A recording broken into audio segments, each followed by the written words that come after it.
and let us all do we can to build a better future. As we know, there has been the Biden-Harris administration has said that they want to forgive a certain amount of student debt, a very low amount of student debt. We know that that is now being hung up in the courts. The Supreme Court is saying that they are going to make a decision on it, and so that's what's going on right now. Right now, again, kicking the can forward. They have been pausing student loan debt repayment for quite a while now. They're kicking that can ahead. But something else has happened. The Department of Justice and the Department of Education have come to an understanding or an agreement that is going to provide the Department of Justice, which of course is over the nation's bankruptcy courts or has that jurisdiction that's under them, that has given them some guidance when it comes to discharging student loan debt in bankruptcy. Now, contrary to what many people believe, it is possible to discharge student loan debt in bankruptcy. It's just incredibly difficult. And most people never even bother because the standards can be tricky. And this is also very critical to keep in mind, many people who are filing for bankruptcy don't have the money to go through that extra special process. So what it is, it's called an adversarial proceeding. And what you're going to have to do is your lawyer has to file certain forms and has to go with a separate proceeding in the bankruptcy process and goes to the court and basically tries to show that you're trying to pay your student loan debt is going to cause you an undue hardship. What is Okay. happening is that the Department of Justice and the Department of Education have come together to provide some additional guidance on that to the Department of Justice's attorneys. Now, Wow. this does not give you additional rights. This is not legislation. This is not regulation. This is guidance. But what it does is it can make it a little easier for a person who has the money to hire an attorney to go through this process to be able to establish that they will not be able to pay their student loans. It cannot reasonably happen, and it will cause undue hardship. So it makes it the guidance here clarifies what the courts have to consider and allows you to basically write an affidavit, basically state this is my circumstances, and they can go to court with this. Okay, so Lainey, as always, you have reported on student debt since How you've many been with times? us. Since we were on radio when Yeah. we first got on radio, when we had our second radio show, when we were starting off at the old studio, and since then we've been talking about student bankruptcy. I don't think I can repeat myself enough for this, but I want everyone to hear me out when I say this, especially to young people who do want to go to college. Because look, you don't have to listen to me, but just hear my words. And that's it. Going to school here in America is a detriment. All right. The 4-year college degree will put you in severe debt. Now, I'm not telling you can't go to college. If you have a way to go into college and walk out with zero debt, more power to you. But not a lot of Americans can do that. I would say if you want to, bide your time, go overseas if you want to go to a traditional 4-year school, 5-year school, get your degrees, all of that, because there it's either free or affordable. Go to a trade school, get an apprenticeship, or go to community college. Avoid the trap of student debt. We have to start enlightening and educating people about the problems of education, higher education here in America. And if we want there to be change, there has to be a lower attendance at these higher education facilities, because Americans now, we have to start taking care of ourselves. Because again, when I see anything from Washington, D.C., whether they're trying to help or not, I know better to trust than to trust them and think that they have some sort of solution to help out Americans that do need relief. Well, it is really disturbing, and it's going to require, and I don't like to use this term very often, but it is requiring a dismantling of the education debt complex. that we have right now, which is in part based on the fact that there's been this thing I call degree inflation, where people who, they're taking jobs that previously only required a high school diploma. Mm-hmm. Uh, and they're now required in some cases to have master's degrees to get ahead. And as I say this, I mean, I have graduate degrees myself, so I'm not criticizing anybody who wants to pursue that.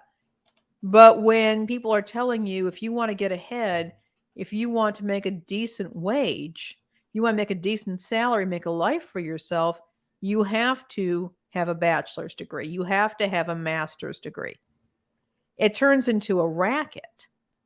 And the other thing to keep in mind, Kit, is when people, you graduate from high school, 17, 18 years old, and then all of a sudden you're looking at 4, 6, 8, 12 years of additional education, which, by the way, you don't see over in Europe. For example, if you're in the UK and you want to be a doctor, you start in medical school right away. It's a 6-year program. As it should be. I mean, honestly, And, I mean, and you're not, here's the thing. Those are years you're spending in school that you could be out earning and getting job experience. Instead, you're sinking yourself further into debt. You have, and as I pointed out, the universities are in on it. They may claim to be lofty education, a higher education, where the great academics, mm-hmm. but they're just as guilty. As we reported a few, probably about a month or so ago, about the fact that most universities do not accurately state the cost of education at their Exactly. schools. And I think it's important for everyone to do your homework if you're thinking about going to a higher education facility here in the United States, because the thing is, you don't know what you're truly paying for. And I think a lot of Americans look, when I got out of the Marine Corps and I attended Northeastern Illinois University, before I attended, I actually had my family members help me out so I could maximize my GI Bill and my Illinois Veterans Grant, so I could at least go to college, be debt free and everything. And I had people help me out because there was stuff I didn't know, stuff that I forgot when I was in high school, so there was a 4-year gap. But the thing is, it's important to look at it. When I attended Northeastern, I saw, one, it was affordable. Two, my GI Bill and Illinois Veterans Grant bill would work perfectly there, and it would help me operate, so I could do my 5 years. I attended there for 5 years. And the thing is, I think a lot of people don't look at the fine print, and I urge everyone, look at the fine print of these higher educational facilities, because again, the price tag may give you a heart attack. And it's important that everyone get that wake up call. So please help out your community or your family members that are thinking about going to college. It's just politely, don't need to get in their face, just politely. And if they tell you to F off, you at least did your due diligence to give them a warning. Well, I think it's not just about the student, though, and the family. It's about employers. True. Why are you setting these arbitrary requirements, qualifications? Now, look, as I said, I want my doctors to have gone to medical school. I want my lawyers to have gone to law school. I want my accountant to have a degree in accounting. But but even with lawyers, I mean, lawyers used to read law. You could do an apprenticeship at one point. Mm-hmm. So what I think that is critical to understand here is that this has become a racket. And the money is not benefiting, many cases, rank and file professors, particularly those who are not tenure track, who make less than minimum wage. Mm-hmm. And these schools continue to churn out people with graduate degrees who are hoping for a career in academia. That's not going to happen.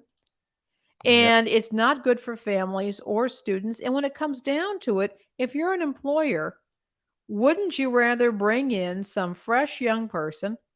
You bring them into that, you train them up, they become part of your company. There's some real advantages to working with younger people who have that kind of energy, and who can be trained on the job and will get that experience. It's good for your company. It's good for everybody. But this is what's happening. And what I want to point out also here, this guidance is now trickling down. And it is something for people who already have student loan debt for them to be aware of. And if you think that your student loan debt is unmanageable, you have made a good faith effort to repay in line with the programs that are being offered. Mhm. This is an opportunity or time, and I've put some resources in the show notes, and you can always check out those show notes. That's my newsletter. You can check that out, get that information. I send it off Thursday afternoons to get your reminder to tune into the show. But talk to the attorney and say, "Hey, this new guidance has come in. Can you work with me on this?" If the attorney says, "No, I'm not," just kind of brushes you off, find another attorney who is up on this information and is willing to move forward to advocate for you. All the thing to keep in mind is that, again, you have to pay for bankruptcy. You have to pay the lawyer, you have to pay court costs. And if you do try to do a discharge of student loans, you have to pay for the cost of that additional proceeding. So it's probably a good idea to file for bankruptcy sooner rather than later so that you actually have the assets to see the entire process through, and so that you are getting the results that you want, which may include student loan debt discharge. Agreed. And look, that's something I want to see. I want to see a debt jubilee. All right. And maybe I'm being too idealistic. Maybe that's just me. But the thing is, I do want to see the end of the student debt crisis. I mean, the system that we have right now that we've been all trained to trust is nothing but fraudulent, and it's not designed to uplift you. It comes with extra chains to keep you down and in the outs. And we need to break this system, folks, because if we don't, nothing's going to fundamentally change.